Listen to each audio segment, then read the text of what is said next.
Myers, Matthew Davis was acquitted today. He was accused of lying on a police report about what happened during the arrest of Amari Johnson near the Grossmont trolley station back in May of 2020. Yeah, that arrest sparked outrage and protests. News 8's Kelly Hessedall joins us live from the Elk Elm Courthouse with more on today's verdict. Kelly.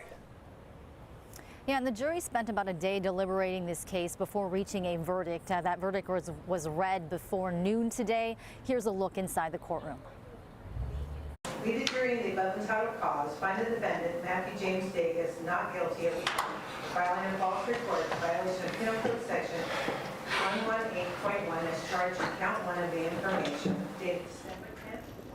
And you could see a sigh of relief from Matthew Davis as he and his attorneys patted each other on the back after that verdict came down. The jury finding him not guilty of falsifying a police report, a felony which carries a maximum sentence of 3 years behind bars. So Davis was spotted hugging loved ones outside the courthouse. His defense attorneys say he is grateful and just ready to move on with his life and put this chapter behind him.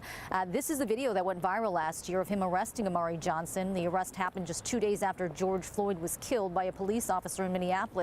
There were protests all over the country, including in La Mesa. Prosecutors say Davis lied when he wrote Johnson was smoking the day of the arrest, that he didn't have a trolley fare while being in a fare-paid zone, and was combative when their encounter escalated.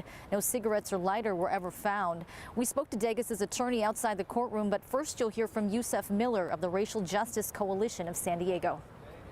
This case shows us that even if your constitutional rights are being violated, it's okay if law enforcement is doing it. Obviously, we're happy. We know that the jury did the right thing. We know that the system worked because it does work. But I'm frustrated because this was a political prosecution and it was wrong from the beginning. And a not guilty verdict shows that the district attorney should have never prosecuted this case in the first place. And District Attorney Summer Stephan did send out a statement today saying that she respects the jury's verdict, but at the same time she is proud of her team. Heather and Carlo.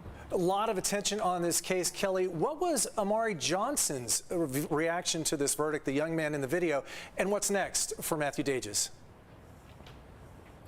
Well, we have not been able to reach Amari Johnson yet at this point, so it's unclear exactly what his reaction to this verdict is. We do know, however, that he has filed a federal lawsuit against Davis as well as the city of La Mesa.